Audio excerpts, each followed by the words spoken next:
embrace the opportunity for clarity around the dollars that pass through your company.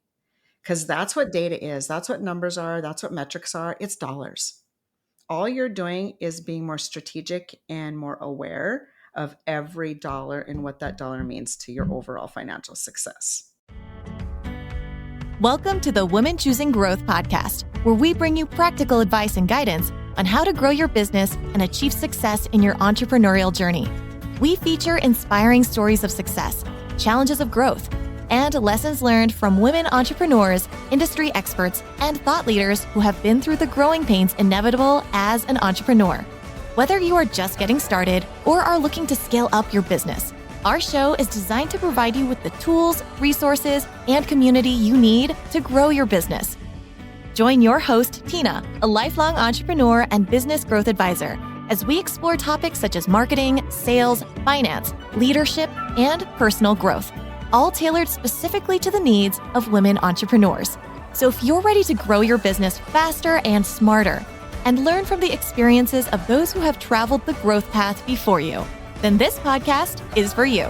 Thanks for tuning in, and let's get started. Welcome back to another episode, ladies. I am your host, Tina Sue, and this is Women Choosing Growth. Today, we have with us Christyne Gray, and she has over 25 years of helping entrepreneurs elevate their profits, maximize their returns, and minimize stress, even if you're not a numbers person. She understands the unique operational aspects of businesses translating numbers into actionable strategies for improved efficiency and cash flow. Today, we talk about numbers and profit and how to really focus on the growth of a business and make sure that it is not scary. It really just boils down to some metrics and how to really put those in a plan in order to grow and scale your business. So we talk today about everything from understanding where your revenue comes from and how to align your profitability and really protect that so that you can do the things that you want to do either in your personal life or reinvest in the business or whatever it is that those profits mean to you. That's where we really talk about how to be strategic about that versus just like understanding your business has X today, but really thinking about how does that profit come into the business and how can I continue to grow and scale and be confident of what my financials look like in the future. So please join us. Excited to dive in with Christyne. Stay tuned. Welcome back. Today, we have with us Christyne Gray, a finance wizard, distinguished accountant, certified tax specialist, and president and CEO of She Profits Now. And she actually goes beyond the numbers and focuses on attaining and sustaining growth in your business. Welcome to the show, Christyne. Thank you, Tina, for having me. I'm so happy to be here. I'm happy to be here too. Anyone who listens to Women Choosing Growth knows that I'm all about profits because that's really what we're in business for. So I can't wait for you to share your expertise with everyone today. Before we get into the good stuff, the extra good stuff, I know you have a couple decades, like 25-ish and more years to be exact, in the accounting world. How did you shift from early day bookkeeping to what you love to do now, which is coaching business owners, and why? Why was there that shift? If you can share that with us, that'd be great. Absolutely. Absolutely. Like any entrepreneur, we all start from what we could probably call an infancy stage, right? And our initial vision of what our companies are going to be when we start them, what that brand is going to look like, what our vision, what our mission is. And obviously, we grow as people, we grow as individuals, we grow as professionals, we become more empowered through our business journey overall. Mm-hmm. And the same thing happened to me. So, yeah, I started fresh out of college, building a bookkeeping and administrative support company because obviously that's where my skill set was fresh out of college. Grew myself through self-learning, application, continued education is so important. Grew myself into a true, very robust and high-level accountant in 7 different industries in my business. Many employees, multiple, tens of thousands of revenue into the millions every year, multiplying those dollar amounts. And within like 15 years of really building that business, I quickly realized, well, I should actually say slowly realize it was a Yeah, slow, you painful probably knew process. it. I was growing my beautiful business, right? I was growing my beautiful business, and I peaked. I guess that's the best way to say it, is I peaked in that business, in that it was no longer serving the individual that I wanted to be and the professional that I wanted to be, as I continued to grow my own skill set. And again, I'm a Mhm. forever learner. So outgrowing my own company was actually not surprising in many ways, right? And so what I did, I had 1 or 2 long days of visionary focus of what I wanted to be as an entrepreneur, who I wanted to serve, how I wanted to serve. And that translated into a complete shift of my business model and my brand. And so what I did is I took a 2-year period where I took my very first business that I had built and prepared it for sale Mhm. and spun off. It started She Profits Now. So that prior business, obviously, it actually still exists. So that's something to celebrate. Mhm. Um, Spun off a secondary business into what is She Profits Now, pulled out the clients that I was loving serving, that I knew that I could really be impactful and transformative and not just be a general accounting and tax firm like all of my peers, Mhm. and spun it off into a Medi-Spa salon and independent small retailer brand, She Profits Now, where our entire mission, our entire brand is to make sure that we empower our entrepreneurs to know and understand and feel comfortable and have clarity around their numbers, not just Mhm. receive financial statements and tax returns at the end of the year, to Mhm. really be transformative in the financial journey of our clients and to be a partner with them. And so, yeah, I sold my first business, my first baby, and spun it off into She Profits Now because of my own change of who I was as a person.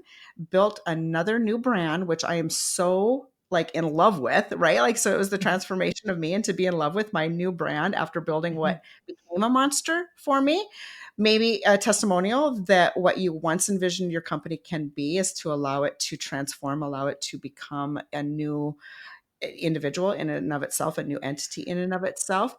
And yeah, She Profits Now, and even went through the course of She Profits Now being only independent small retailers and brands that we serve, because I also identified with the fact that I couldn't serve 3 industries, right? Like I went from Mhm. 7 to 3. I couldn't serve 3 because I needed to be even more focused, even more niched down in order Mhm. to serve my mission, my brand, and what I identified with. And really what gets me up and gets me excited in the morning and will just keep me going at the pace that we go at, right? Like the pace that Yes. we serve and the pace that we create within our company and the products that we push out, and walking alongside those customers. So yeah, that was my journey, is transformation and allowing it to happen, but taking the Yes. time to identify with what's not working, what serves me, where am I going to get the most out of my time here in my Mhm. professional world, and transforming it into vision, that new creation. Yes, that is so impactful what you said. You saw me just nodding my head like this is all very relevant. At the first baby and then outgrowing that. And then really it takes some time. And like you said, you have to be open to hear your own inner person speaking to you like this isn't fun anymore, or Right. it's not giving you the goosebumps to get up and serve people and do carry out the mission that you were meant to be. And that changes over time. And that is perfectly okay to have Exactly. transformations personally and in your business, right? Exactly. And what I love about my story and how it relates to what you do for a living is that I literally went through what you do for a living, where Hmm. I started a company and I had to figure it out, right? Like I had to figure it out and I The had hard to way. redefine it the hard way. Yeah, in many instances, because when I started, we didn't have all of the technology that we do now. We didn't have the coursework that you could just, right? Like your self learning was very fumbling and fiddling and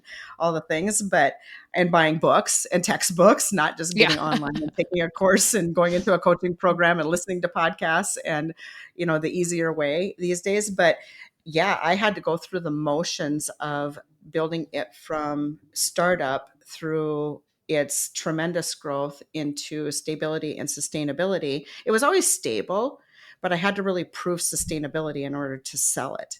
And that meant Mm-hmm. I had to become a really good leader. I had to become a really good um, client representative. I had to Mm-hmm. become, I had to take a step back also, right? And allow others to lead. And then Yes. I had to make sure the books were just showing the profitability, that I had to run lean as much as possible in order to sell that company. But again, I grew into knowing and understanding what needed to be done from an exit planning standpoint, and then Mm-hmm. shifting into, okay, now it's time to create another beautiful business. I created one, I can create another one and not be fearful of that. Yes.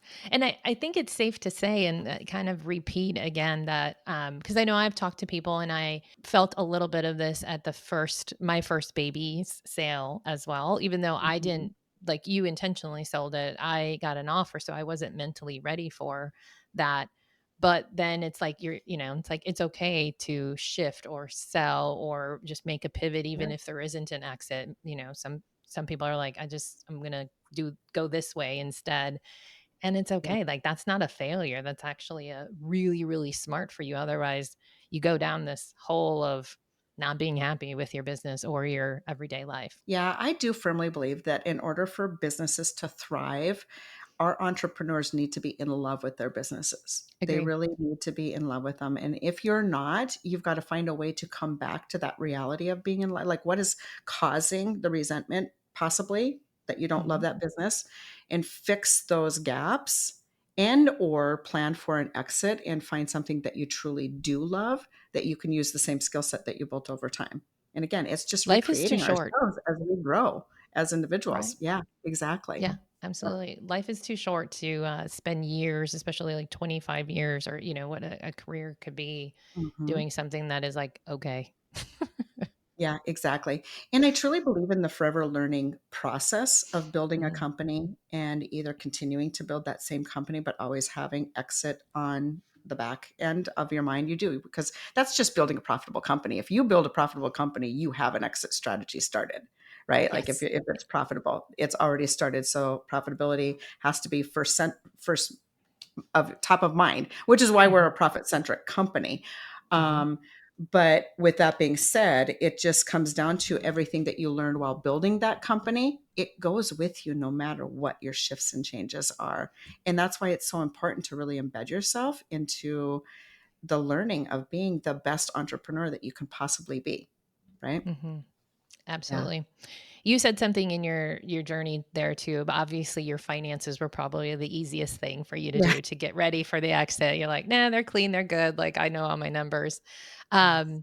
But talking about being lean, I remember that was an issue in my head, even though I wasn't planning on selling. I knew someday, right, that was a strategy.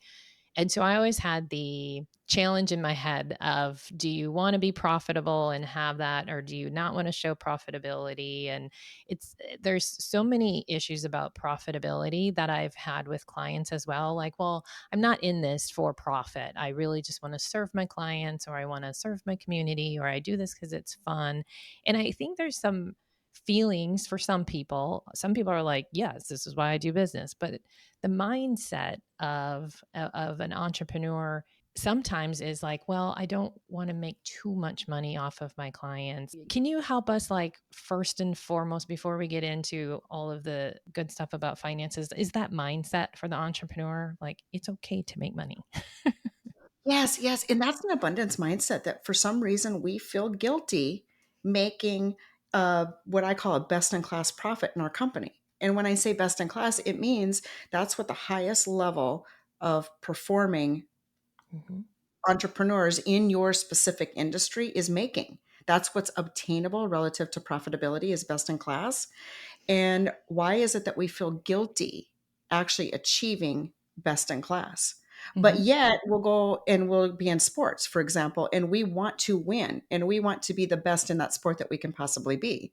But then in our business, right alongside You're it, like, very paralleling, yeah, we're just like, I don't need to be the best in class because I I've don't got want it enough. here. Right. I've Yeah. got enough. Whatever the reasons are, the stories that we tell ourselves, Hmm. we frame it that we feel guilty. creating more profitability than what any other person would deem as necessary for their own living, right? Like that outward perception. And Mm-hmm. it really comes down to profitability for you is your resource to do everything that you desire to do within your business or within your household, with your kids, with your family, with their education. So profitability and really shooting for the stars, no different than shooting for that win, like winning the championship, that tournament. What's the Mm-hmm. difference? Let's go for the win. Let's reach for best in class. And all it means is that we now are building the resources that we need in order to do all the other great things, right? And Mm-hmm. where's the guilt in that? It should be something that we It take shouldn't pride be. in. It should be Mm-hmm. something that we scream from the rooftops. Like, I am winning in my business. And now, with that profitability and that cash flow, here's all the other goodness that I can do, right? And I can Mm-hmm. serve my customers by maybe donating to some philanthropic event that my favorite customer is very passionate about, or another area in your life that you can be very impactful is look at your business profitability as a resource for accomplishing all of the other beautiful things in your life that you want to, and a reward for the hard work, right? And that Mm-hmm. abundance is deserving. So I don't know how it is that us as entrepreneurs tend to be And mostly embarrassed a of lot of our women. profitability. There's Women. statistics about women having this issue way more than men. I don't have the actual stat, but I have seen it. Women have this issue of being okay with excess profitability, if you will, than men Yeah. do, which blows my mind. Exactly, right? And profitability can become very empowering in a good way, right? Like it can Mhm. give power back to any woman who truly needs her power back from whatever it is that has given her the belief system that she doesn't deserve it. Yeah. And in relative, and that's just abundance. And I just have a firm belief, and in our coaching we always start with money mindset in our coaching. I mean, yes, we're a professional services company, we have accounting, we have tax, we have all the things needed in order to have the data in front of us in order to be compliant as a company, because that is our roots as a company. Sure. But relative to our coaching and walking alongside entrepreneurs in their financial success journey, it just comes down to that very first start is breaking the limiting beliefs Love and it. looking at profitability as, like I said, it's an opportunity for us to um, again, just make the most out of it without restrictions. We work with creative entrepreneurs here, right? Like the traditional independent small retailer is creative, and a brand creator obviously is Mhm. creative. Is I always coach to, and your entire audience can put this in their own circumstances and situation, is I always coach to, if you have profitability, you have cash flow Mhm. without debt, right? Like if you have profitability, you have cash flow without debt. And if you are a creative entrepreneur, that cash flow is your number one resource in order to become more creative, to become less Yep. restrictive in your creativity. One of the stories that I love to tell when we talk about mindset is one of my brand entrepreneurs that I'm working very closely with still and have for several years.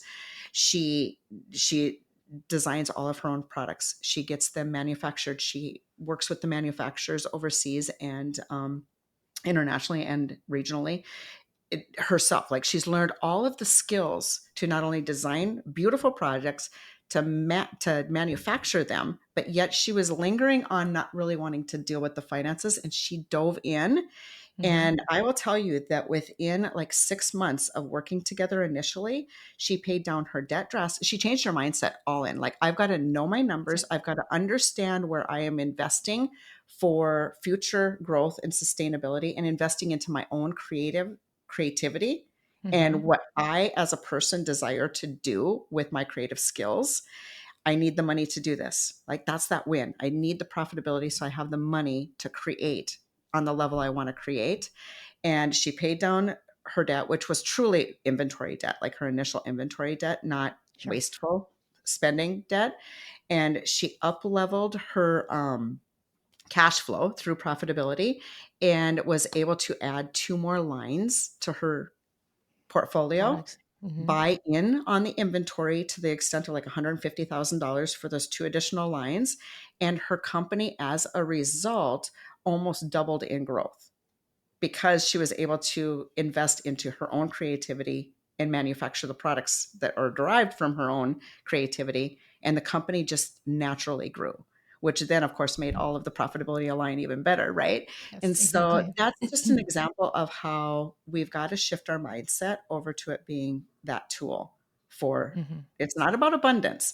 It's not about being lavish and having beautiful things. It's about what's our goals and our initiatives and what's in our heart and who do we want to serve. And we need cash resources to do that in most instances. Yeah. Exactly. All right, before we dive back in, I want to take a moment to talk about something that can take what you're learning today in this episode, as well as our previous episodes, and turn it into something that is real strategic growth for your business. For example, if you're feeling inspired by what you're hearing today, maybe you want to improve your leadership. Maybe you want to refine your systems. Maybe you want to build a more scalable business. Maybe you just want to get out of your own way and break free from those limiting beliefs that may be holding you back. If are you feeling that way, then you are exactly the kind of entrepreneur who will thrive in our strategic shift program. You see, it's designed for women entrepreneurs just like you, who are established, ambitious, and ready to build something that is not just successful today, but is positioned for more growth, long-term value, and freedom, right? That's why we're in business in the first place.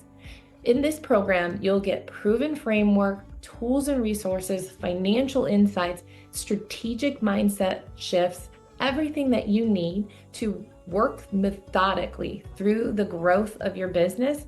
And the best part is it grows with you. This isn't a course that you just take once and has basic business information in it.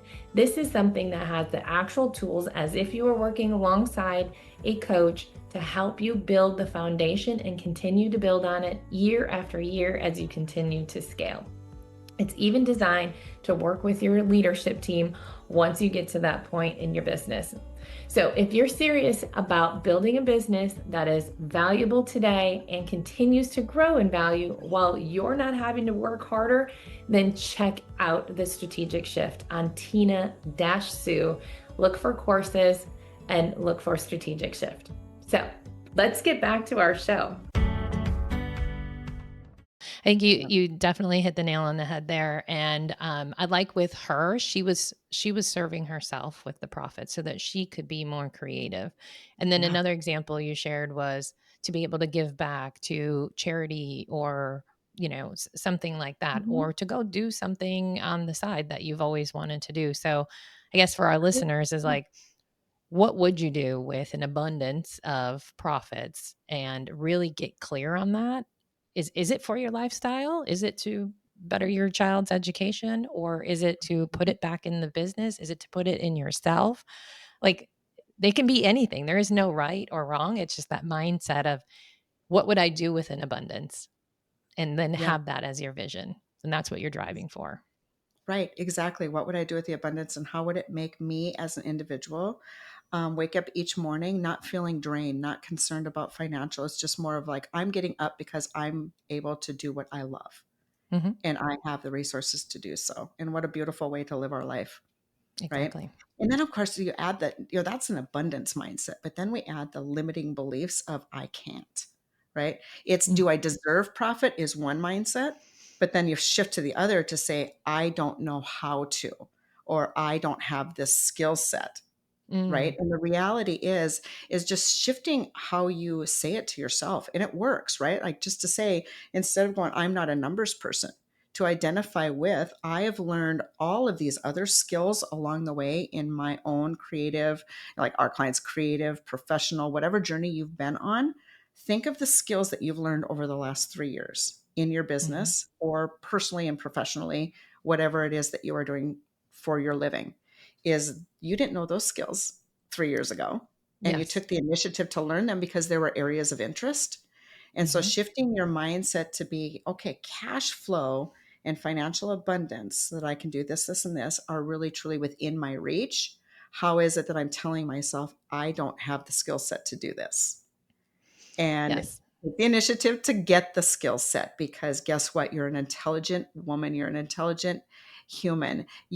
Right? Like you've accomplished all of these things already, Mm-hmm. compound it and just deep dive into those numbers. Yeah. Yep.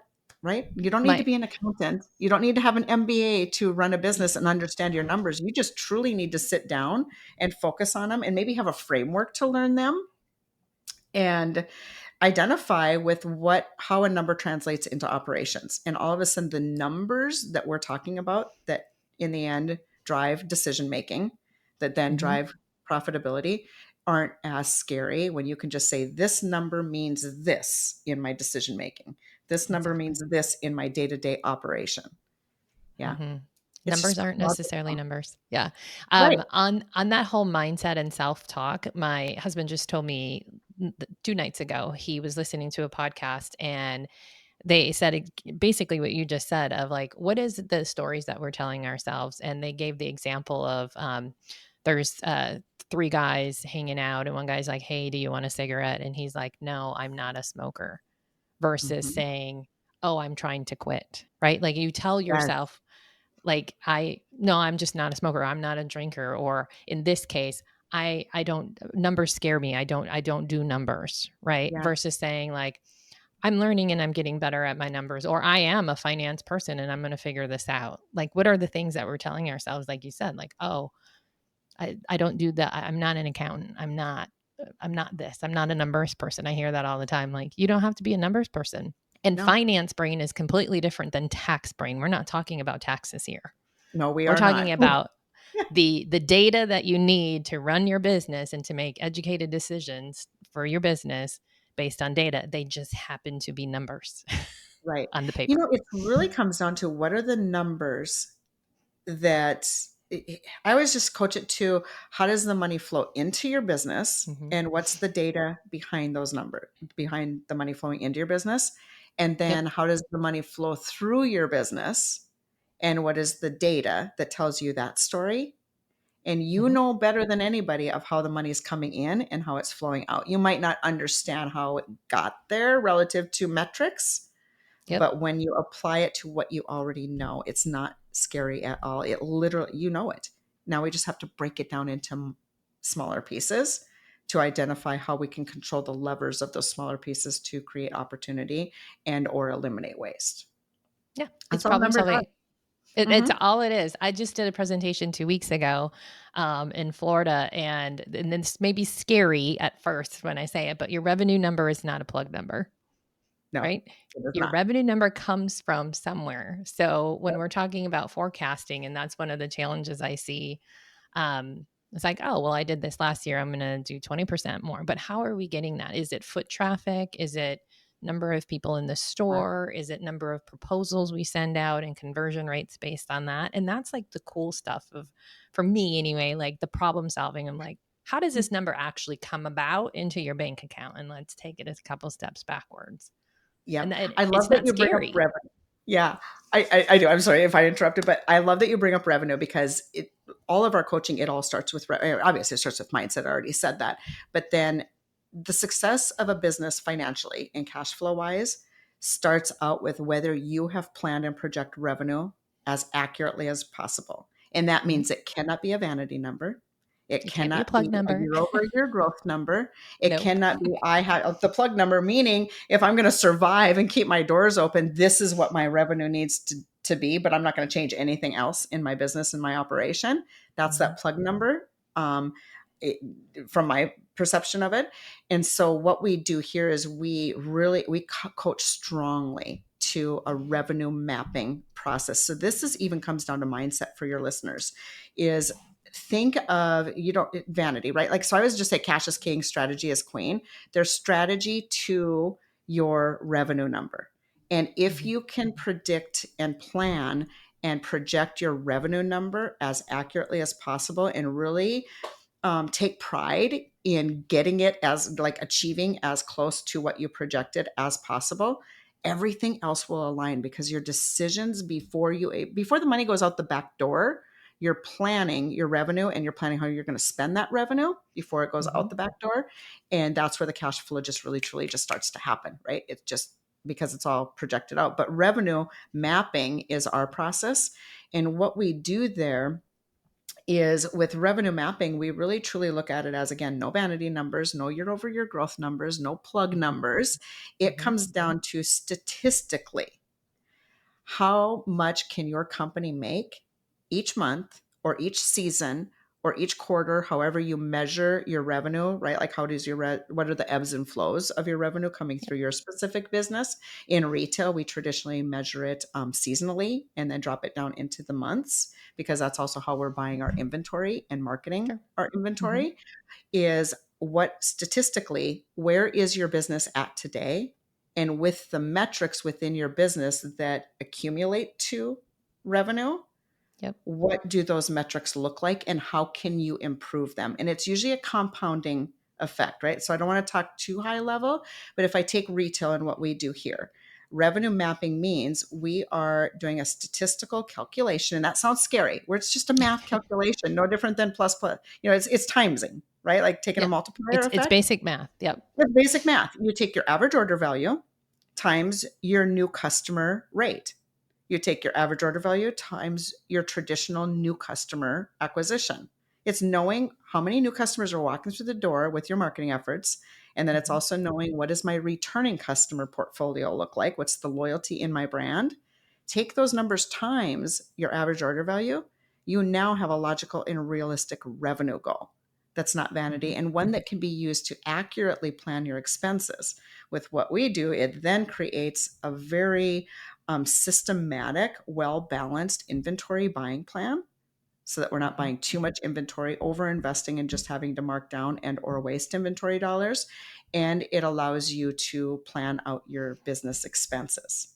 So that logical and realistic revenue mapping process, it not only gives you focus on three metrics that compounding together, like like I said, what are your three metrics? Whatever industry you're in, Yep. look for the three metrics that drive revenue, and then do the math to calculate what your revenue goal logically and realistically should be. And then from there, use that number to make decisions on your marketing strategy, on your customer loyalty strategy, on your outreach strategy, Mhm. on training your team, right? Time we're talking about getting team involved, training your team to make sure that they're contributing to average order value goals. In our example here at She Profits Now, and now all of a sudden you just have a mapping tool where you can literally project out, here's for us, here's how much inventory I need specifically, and here's how really truly what my expenses should be in order for me to protect profitability. So it all starts with, because traditionally business owners over project revenue and under project expenses. And Yeah. that's where we I end can up agree with to no that base. profit Yep. and debt. Yep, Yes. exactly. Yep. So if we can start out with how the money comes in our company first as that revenue Mhm. mapping process, we can start to align all other decisions around that cash flow. Yes, Yeah. completely aligned on that. And for other businesses that aren't on like foot traffic type of thing, like in retail, it could be something as simple as proposals, right? So it's like, how many leads, and are they Mhm. coming from salespeople or are they coming from marketing or both? Because your Yeah. conversion rate is going to be different. And then again, like, what are those conversion rates? If you don't have them, you can start tracking them now. How many leads do I have to get to that first conversation? And then Mhm. how many first conversations do I have to get until I actually can sell the thing? And Yeah. those are just a couple little numbers, easy math. Can start tracking it now, but that's actually how you then can predict your revenue if you're in it more of a, like, I have to have conversation to give a proposal to get a Yes. client. Again, it's like Yep. 3 to 4 maybe metrics at most. Right. Exactly. And how does it Mhm. compound to become that logical, realistic revenue? Um, Mhm. but here's the thing about revenue mapping, is that it truly defines where you are at today in your business with your revenue potential. And Mhm. then you align every other decision around it. But if you don't have a really close eye on what you're like your true revenue potential is, that is where we go out of alignment cash flow wise, and why we have financial struggles, like I said.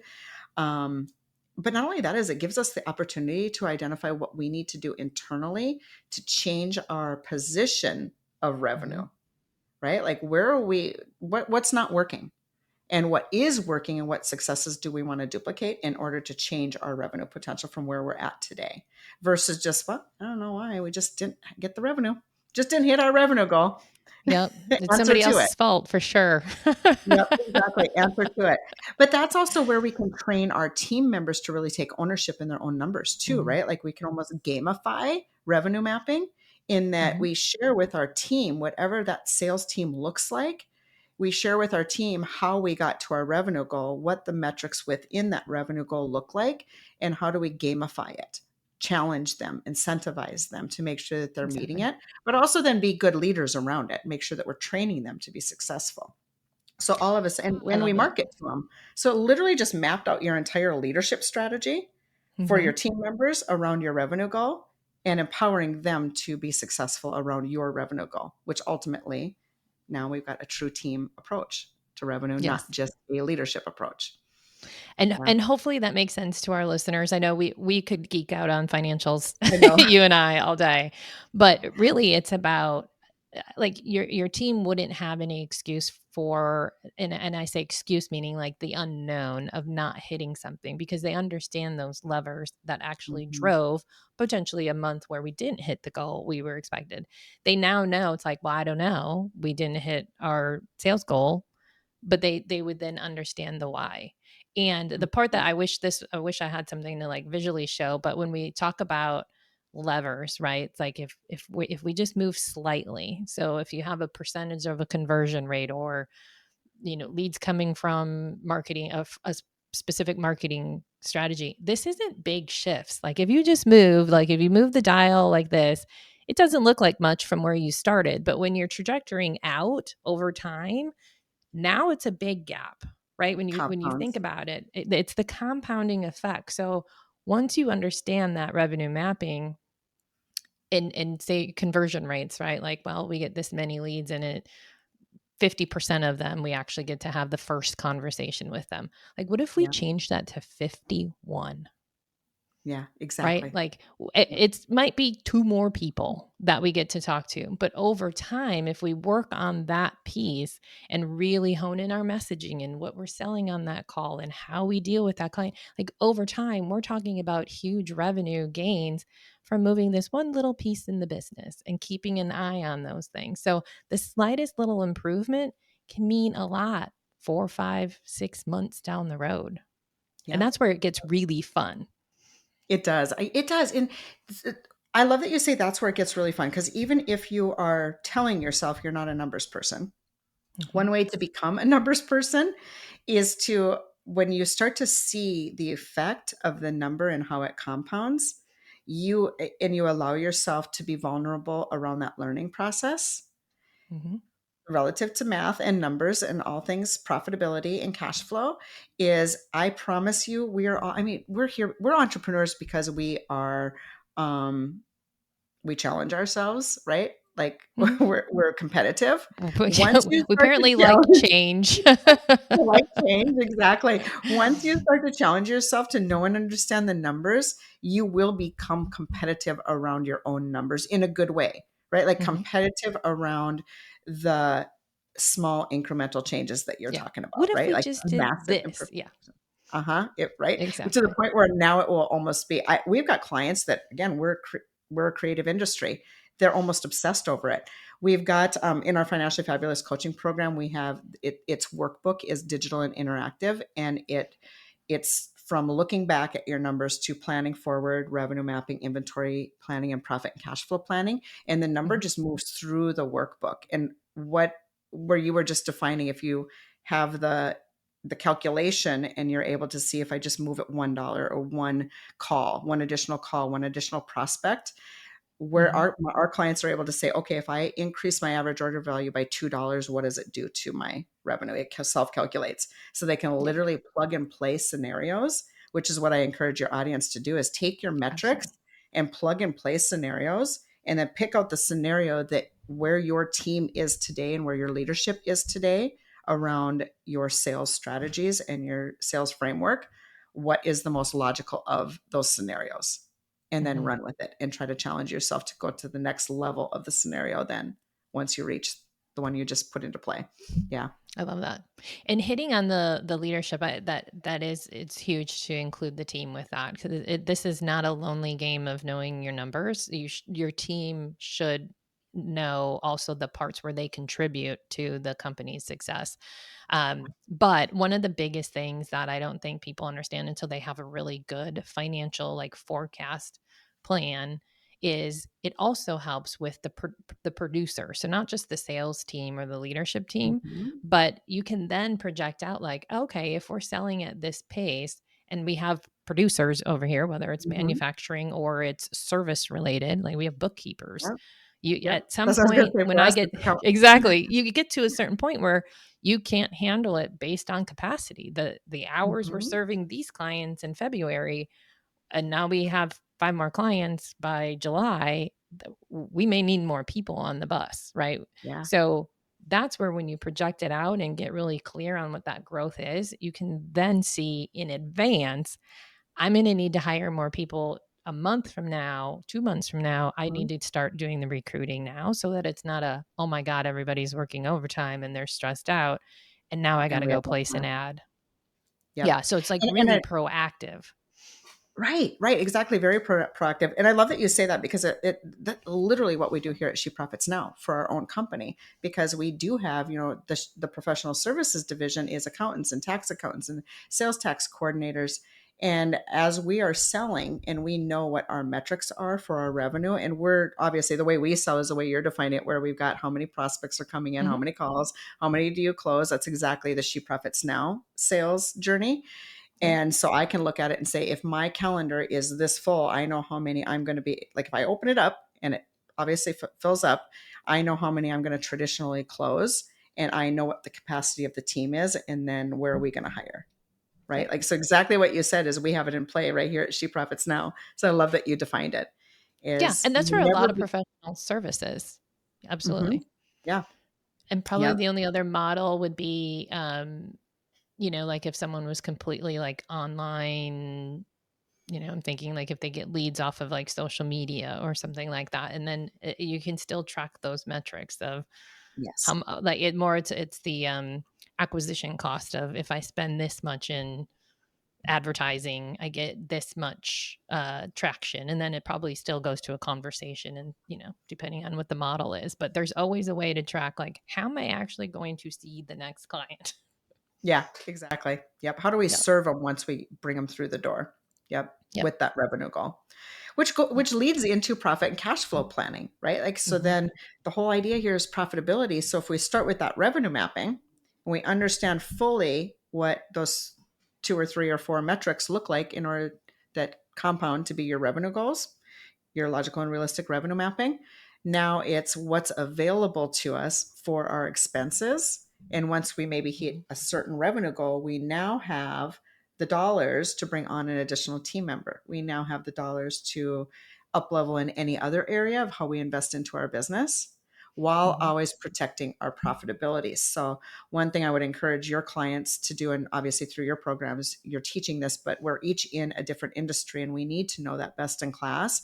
What is your best in class profit percentage for Hmm. your specific industry? Right here in our independent small retailer and brand, it's 20%. And we have clients that will come on and either not be profitable or 1%, 2%, and they're earning multi millions of dollars of revenue and they're 3%. They're taking home peanuts basically Yeah. when Peanuts from best in what they class is could. from what they could, right? Like, so what is your best in class profitability? So that next step for you, what I would encourage you focus on is really drill down deep into that revenue goal where you're at logically and realistically. Take that times what your industry specific best in class profitability percentage is, and then Hmm. really get in the groove of and the mindset and the framework, right? Like the processes and procedures around protecting that percentage. Shift that Hmm. percentage out. And it's profit first mentality. It's profit centric. Hmm. It's our mom and dad's envelope system or grandma and grandpa's envelope Hey, it system, was however you want to define it. my kids were raised on the envelope system. Yeah, so were mine. Yep, Yep. absolutely. It's to come in and just say, if going all the way back to that abundance conversation when we first started, is the next step once you really hone in on your revenue is protect profitability and shoot for the stars. Go for that highest level best in class and then back into what can you afford for expenses and where should you be allocating that money to best Mhm. serve your goals and initiatives and vision without being Yep. wasteful in areas that are unnecessary. Yeah, so it's Yes. our entire framework of our financial GPS system. Yes. And I imagine you have those numbers of what's best in class for the clients you serve. Yeah. Yep. Uh, Yeah. and So, I would just say for anyone who isn't in that industry, Cultivate Advisors has a whole it's a online where we've actually worked with the Exit Planning Institute to know of mhm, what those the low, medium, and high end of value and multipliers and all the things from companies who actually sold. And it shows in the mhm. profitability and the multiple of what your business is actually worth. So I'll put that in the show notes, but that's a I love great that. way, actual data from companies who sold and are therefore producing their profitability. Um, so it's real numbers. So I will make sure that they have the link for that. And I love that you have that available to your audience because if you know what your best in class profitability is in your specific industry, and then you add your adapters to it, obviously, and you'll have that form. I love it. Is that that's what you always want to back into? Just Mhm. back into, know your revenue, know your best in class profitability, and back into what your expenses should be. Because if you protect your profitability, again, you can pay your taxes, you can pay down any debt that is out there residing, you can put money into cash flow reserves in order to, right, like grow and expand, like my example of my entrepreneur who was able to add 2 creative lines to her portfolio Mhm. of her particular wholesale brand. And you're winning then, right? And that's the abundance, Yeah. that we all And it's deserve. also the clarity, right? So it's even like, well, what could I Yeah, do in revenue? What is realistic in profitability? And if it's a gap from where you're at today, it'd be like, oh my gosh, like my company could never do that. But if you yeah, have the data in front of you that says actually people are doing that and more in your exact industry, in your region, yeah, then you actually have the data to go like it is realistic. How can I get there now? Versus it's an yes. unknown if you're really not sure on what is possible. Yeah, it's a confidence booster, which, Totally. right, it's a confidence booster to go, okay, It's like if data. they can accomplish it, why can't I? Right? Why Like can't I? I'm dang good at what I do. How come I'm not Yeah, accomplishing that? That's the questions I would ask myself as a competitive entrepreneur. And I would exactly. be zooming into it. Or if you're making more than you ever thought you would in life and you're like, no, I'm crushing it, but you might just be average too. You don't know. It's data. It's why numbers are fun. Yes, exactly. Exactly. Trust Numbers are us, you fun. guys. Everybody out there Trust listening, us. trust us. Numbers are fun. Make numbers your friend. That's exactly, you can do this. Yes. One kind of detailed thing, the 40-20-40. I know what that is. It Mhm. might I feel like people could use that as a guide as well. Do you want to explain? Absolutely. So it goes back to this entire conversation, and it's Mhm. taking profit first methodology in the envelope system and putting it into play for your specific industry. So think of wherever you sit today, where your specific industry is, you want to find 3 different numbers in your metrics relative to your cash flow. So the 40-20-40 for us in the independent small retail and brand building industry is 40-20-40. Yours might be different, right? Like, but it's always going to equal 100%. Mhm. And it's 100% of your cash flow. So 40-20, I'll just put it in how we coach it in our industry, and then you guys can adapt it and maneuver it to your own industry. But what it is of your 100% revenue in the independent small retail industry, 40%, our first number, goes into inventory. That is best in class. If we can keep our inventory costs at 40% of our revenue, we are operating in our inventory buying strategies, in our procurement, in our pricing strategies, in our keeping buying accurately so we don't have to mark down unnecessarily, and get our sell through rate at Mhm. optimum levels. 40% is our number. So it gives you that guide, right? Like it's guardrails. And then Yep. the middle number, 20, is our profitability. So 20% in our industry is best in class profitability. And then the Mhm. remaining 40% is operating expense because we're equating to 100. So when I'm coaching my independent retail entrepreneurs, it's okay, let's work on all of the strategies around your inventory in one segment that like we're focused on just inventory. We're segmenting our thinking, our planning so that we don't become overwhelmed with other areas of our business. And we're working on achieving our 40%. And Mm-hmm. then we're working on protecting our 20. And then how do we live within our means of operating expenses, which is 40.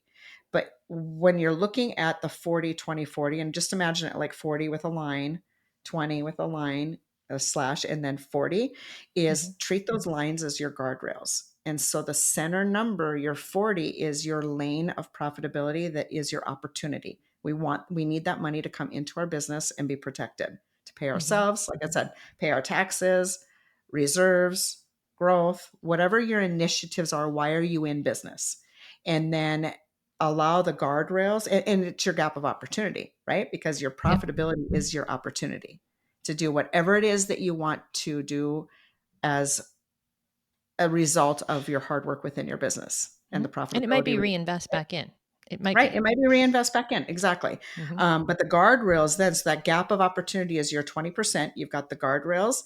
Outside the guardrails is the 40 and 40 for us independent retailers. And Mm-hmm. we've got to work on optimizing our cost, our margins on the sale of our products. So our cost of goods sold can be at that 20%. We've got to work on our expenses to keep our expenses within the 40%. Yep. And yours might be 50 30 20 or 50 20 30, right? So it's like, what is it? But it goes back to what we just said, and you've got the resource for them, is what is best in Best in class class. profit for your industry? That's always the middle number.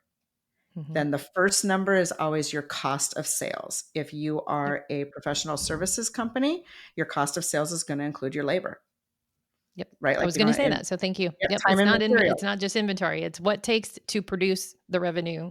It's your Yep, cost of goods. Yep. exactly. Yep. The first number is always the cost of sale. Mm-hmm. And then the middle is the profit, and the end is always your operating expense. Yep. Yep. I love it. Thank you for explaining that. Absolutely. Yep. It makes the Um, profit first methodology far more simpler in my mind, because you're not trying to track based on like profit levels, what percentages you should be pushing out. mhm. You're literally looking at it and saying, what's best in class in my industry? And these are my guardrails. Yep. And then Makes you it manage your simpler. cash flow accordingly. Like that 40 20 40 rule is your cash flow. You put 40% of revenue into your cost of sale, you put 20% into profit, and you put 40% into operating expense, OPEX, and then you manage Mhm. your cash flow in those three buckets relative to the inventory system. And of course, you have your own percentages. So it gives you Yes. your cash flow model as well. Yes, and I love this working with clients as well because especially when a company is very profitable, what I see is like, well, we have the money, so let's just spend more. But when you have that, you have the number, you have the bucket. And so if 40 is it for OpEx, for operating expenses, there's no reason to be at 45 just because you have money in the bank. Like that's Yeah. unless it's strategic, but I was just working with a client that has a staff person who is not producing, and she's like, maybe I'll just go hire some more salespeople. I was like, that's not where it is. But when you're in abundance of profitability, we don't need to use the profitability to put a band-aid on someone who's actually not producing. But I see that a lot when business owners have abundance of cash in the bank that they're not operating within the guardrails. It's like, well, Mm-hmm. I'll just spend a little bit more, but we have to fix this person over here who's actually costing us money. And Yeah. so we have to think about that even when we are very cash abundant. You still Right. stay within the guardrails. Yep. And that's why with the guardrails again gives you the segmented thinking to say once Mm-hmm. the money is in the middle lane, the opportunity costs, that is protected profitability. And in no way should the overall operating expenses come into that lane Yep. with the guardrail, Exactly. right? Like it's exactly what you're saying. But I like that you keyed in right away. You keyed in on unless it's strategic. So of Mm-hmm. course, when you have profit, you can look at your business and say, I have my center lane. It's my lane of opportunity and it is my profit. And now I'm going to strategically invest into my business. So even going back to my first example of a client of my manufacturing and creative client is her lane of opportunity gave her the ability, the profitability gave her the ability to produce the additional 2 lines of products, jewelry, and I think it was jewelry, and it was something to do with accessories, but jewelry was one of them. Is it gave her the opportunity to create those products and know that she could go to manufacturing with them. Mm-hmm. And that was a very strategic. I'm going to take some of my profit. I'm going to grow my product mix, my SKUs. I'm going to get them manufactured, which is it's a 3-4 month investment ahead of even getting the product in her business strategically. Then that obviously grew her revenue. So Yep. strategically, what are you going to do with that center lane? It's the lane of opportunity. It's your profitability. Yep. Yeah. I love it. I love And it. that's We what, covered a I know lot we did. today. Hopefully we didn't lose any of the people who used to, prior to this conversation, used to say, I'm not a numbers person, because if you hear yourself saying that anymore, you have to have us in your head. Christine and I are saying, no, you are a numbers person. Yep. So we covered a lot. Any last words of advice for our listeners? For me, my last words of advice would really truly be embrace the opportunity for clarity around the dollars that pass through your company. Because Mm-hmm. that's what data is. That's what numbers are. That's what metrics are. It's dollars. All you're doing is being more strategic and more aware of every dollar and what that dollar means to your overall financial success. Mm-hmm. Yep. So just math is dollars, and we all like Math is money. dollars. So, and we're start allowed to start like money. we are allowed we are Yeah. giving you permission to like money. Yeah. Yep. Profitability is Exactly. good. And find Yes. clarity around it, and allow yourself to be vulnerable, and Mhm. and find the right support. Yep. Yeah, In and order reach to out to take either you. of us. Mhm. Yep. Exactly. Yep. Yeah. So we're starting with mindset, figuring out the levers, and revenue mapping, getting your whatever 40, 20, 40, whatever that is. And we'll make sure that we have the link. There's other resources out there as well to find out best in Mhm. class. And then really have your team part of that and have a strategic plan for growth, because now you've got this roadmap of what your business can do and how it's going to do it. I mean, it's magical, but it really is just understanding your finances. Yeah. And for those in the audience that we just spoke to the ones that aren't confident and don't believe that they can be numbers people, but those that just are maybe a little bit out of control with dollars, right? Like, because we have it. If you are one that is traditionally out of control with dollars and just maybe overspends traditionally always, and that's just how you were raised, or, how things translate in your own financial being, is again, find those metrics. And just, it's 3 numbers, all it is. Mhm. And just to say, I'm going to put money into this bank account, the center bank account, and the OPEX bank account, your cost of goods sold and your cost of sales bank account, your profit bank account, and your OPEX bank account, and make decisions according to those bank accounts in and of themselves. Don't let it bleed over. Like, Yes. all of a sudden we now become where we're more in control with our I spending. love it. Yeah. I love it.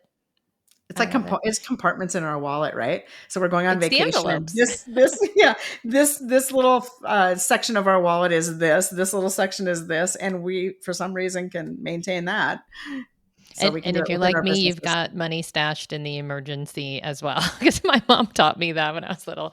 We There's were always a like, little oh, we back don't have any pocket. money. And mom's like, nah, I did have a 20 down in here that I was like for a rainy day. So I literally have Exactly. that. My I husband do too. teases me about that. Like, you probably have money in every coat pocket. I'm like, it's the scarcity. Like, it's my No. own mindset. I'm aware of it. Yeah, All right. exactly. I appreciate everything today, Christine. And I think our listeners can definitely go and gamify and really understand their financials because of you.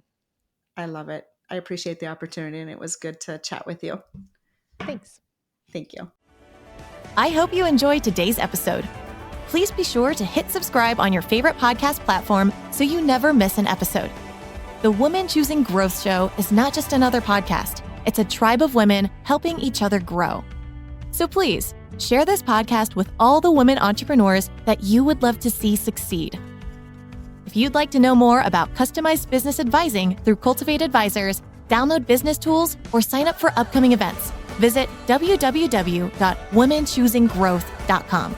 Once again, that's www.womenchoosinggrowth.com.